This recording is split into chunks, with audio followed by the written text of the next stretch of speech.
नमस्कार, मेरा नाम है ब्रिजेश यादव। फिर हाजिर हूँ एक नई कहानी और एक खतरनाक कहानी को लेकर। जुर्म की दुनिया में कई ऐसे हिस्से कहानियां मौजूद हैं जिनकी तफ्तीश और तहकीकात पुलिस के लिए सिरदर्द बन जाती है। ना कोई सुराग मिलता है और ना ही कोई गवाह, मगर जब कभी ऐसे मामलों का खुलासा होता है तो सब हैरान रह जाते हैं, सब दंग रह जाते हैं, सब मुंह देखते रह जाते हैं। ऐसा भी हुआ है। ऐसा एक मामला करीब 4 साल पहले झारखंड से सामने आया था, जिसकी जांच पड़ताल जितनी पेचीदा थी उसका खुलासा भी उतना ही दिलचस्प था। ये मामला था एक महिला के कत्ल का। अगस्त 2019 का महीना था। साल 2019 था, अगस्त का महीना था। तारीख तो याद नहीं है इस केस की। झारखंड के गढ़वा जिले की पुलिस को इत्तला मिली, यानी एक सूचना मिलती है कि गोंडा के पास नेशनल हाईवे 75 पर एक महिला की लाश पड़ी है। एक लाश मिलती है पुलिस को। जानकारी मिलते ही पुलिस की एक टीम मौके पर पहुंचती है और लाश सड़क किनारे पड़ी थी। लिहाजा पहली नजर ऐसा लगता है, यानी पुलिस जब पहली नजर देखती है तो ऐसा लगता है कि यह मामला एक्सीडेंट का है। प्रारंभिक जांच के बाद पुलिस बताती है कि महिला की मौत किसी वाहन की चपेट में आकर हुई है। महिला के सिर पर चोट के निशान भी दिखते हैं। खून सिर से मतलब खून जो है वो सिर से बह रहे थे, ये भी दिखता है। जिस्म पर जम जाता है, खून बहे थे जो। पुलिस वहीं लाश का पंचनामा करती है और फिर उस लाश को पोस्टमार्टम के लिए हॉस्पिटल भेज देती है।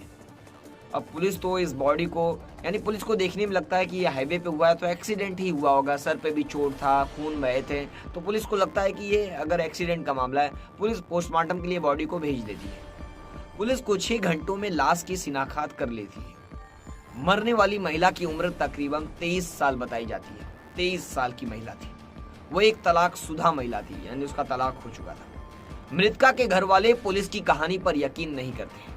वह शक जताते हैं कि उनकी बेटी का कत्ल किया गया है और कत्ल के बाद उसकी लाश को नेशनल हाईवे पर फेंक दिया गया है। उनके साथ गांव वाले भी आ जाते हैं। घर वालों और स्थानीय लोगों का विरोध देखकर पुलिस इस मामले में एफआईआर दर्ज करती है और इस मामले की जांच के लिए एक विशेष टीम का गठन किया जाता है। यानी अब इस मामले में एक टीम बनाई जाती है। टीम फिर इस मामले की अब जांच करना शुरू करती है। पहले तो पुलिस इस मामले की जांच ही नहीं कर रही थी, एफआईआर दर्ज नहीं कर रही थी। फिर गांव वाले जुटे, घर वाले विरोध किए, घर वालों ने विरोध किया, तो इस पर एफआईआर दर्ज हुई। फिर विशेष टीम बनाई गई। अब इस मामले की जांच पुलिस कर रही है। पुलिस की स्पेशल टीम इस मामले की छानबीन शुरू करती है। पुलिस इस मामले में कि तमाम पहलू खंगालती है, हर एंगल से देखती है। पोस्टमार्टम रिपोर्ट से पुलिस को पता चलता है कि मृतका के सिर पर चोट थी, जिसे देखकर ऐसा लगता है कि वो चोट किसी भारी चीज से हमला किए जाने का नतीजा भी हो सकती है। इसके बाद पुलिस की टीम उस जगह भी जाती है जहां ये लाश बरामद हुई थी, यानी उस हाईवे पर, नेशनल हाईवे पर जाती है जहां ये बॉडी पड़ी हुई थी। लेकिन वहां भी कुछ हासिल नहीं होता है। पुलिस को वहां पर भी कुछ मिलता नहीं है। पुलिस को कोई सबूत या कोई ऐसी चीज नहीं मिलती है जिससे इस मामले का खुलासा हो सके। तफ्तीश के दौरान पुलिस की स्पेशल टीम मृतका के घर जाती है और उसके कमरे की तलाशी लेती है। अब जो मरी थी महिला, उसके घर जाती है। उसके पूरे कमरे को पुलिस अच्छी तरीके से चेक करती है। इस दौरान पुलिस को उस कमरे से एक सिम कार्ड बरामद होता है। अब पुलिस को एक सुराग हाथ लग गया था, SIM card. Police SIM card के नंबर से उसकी जांच करती है। जब सिम कार्ड पर जारी मोबाइल नंबर का पता चलता है तो पुलिस उस नंबर की सीडीआर निकलवाती है। सीडीआर सामने आने पर महिला की मौत का राज परत दर परत खुलकर सामने आने लगता है। पुलिस को पता चलता है कि वह सिम कार्ड मृतक महिला का नहीं, बल्कि महिला के पूर्व पति के भतीजे सद्दाम अंसारी का था।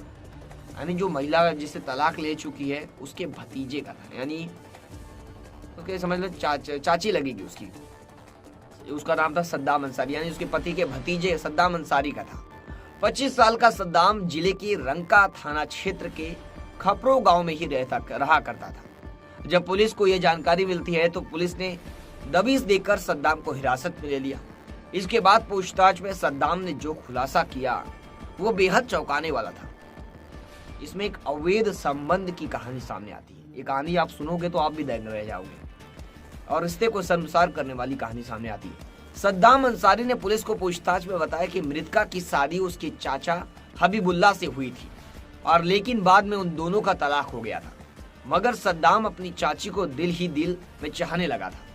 उसने अपने दिल की बात एक दिन अपनी चाची को बता दी। हालांकि तब महिला ने उसकी बात का कोई जवाब नहीं दिया था, लेकिन कुछ दिनों बाद वह लोक लाज सब भूलकर सद्दाम को चाहने लगी, यानी उसकी चाची उसे चाहने लगी। रिश्ते की मर्यादा को भूलकर उसने भतीजे से ही संबंध बना लिए। सोचिए, अब चाची और भतीजे एक दूसरे में संबंध बना लिए।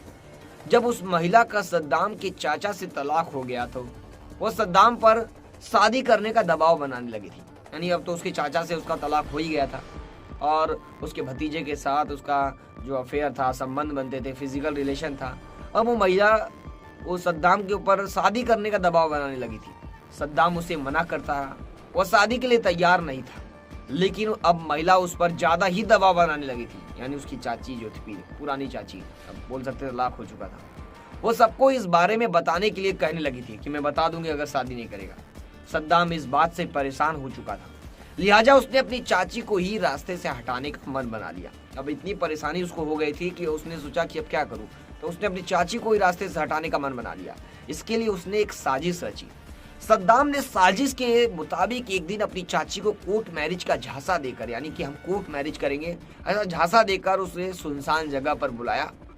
महिला उसकी बातों में आ गई और उसकी बताई जगह पर जा पहुंची। वो इस बात से लेकर बेखबर थी कि वहां सद्दाम नहीं बल्कि उसकी मौत इंतजार कर रही है। महिला जब वहां पहुंचती है तो वहां सद्दाम पहले से मौजूद था।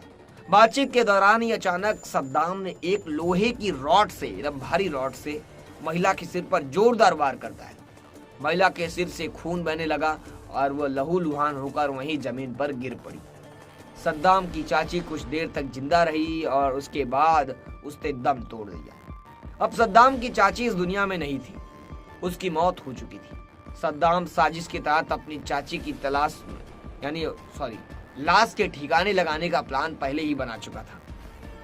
यानी वो पहले सोच के आया था कि मारने के बाद लाश का क्या करना है, जिसके तहत उसने महिला के शव को नेशनल हाईवे 75 पर ले जाकर इस तरह फेंक दिया कि देखने वालों को लगे कि महिला की मौत किसी वाहन से टकरा कर हुई है, यानी मामला एक्सीडेंट का लगे। सोचिए, भतीजे का के साथ संबंध बनाना कितना भारी पड़ गया।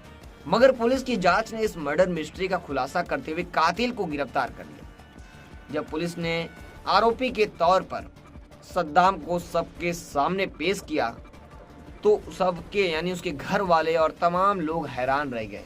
ये क्या हो गया, हैरान रह गए। सभी एकदम एक दूसरे को देख रहे थे, सभी हैरान रह गए थे। पुलिस ने आईपीसी की धारा 302 का मामला दर्ज कर आरोपी सद्दाम को अब जेल भेज दिया है। ऐसी लेटेस्ट कहानियों के लिए हमारे चैनल को सब्सक्राइब जरूर कर दीजिए। सब्सक्राइब करोगे तो हमारा आने वाला हर लेटेस्ट कहानी, हर लेटेस्ट वीडियो आपको सबसे पहले मिल सकेगा। इसलिए जय हिंद।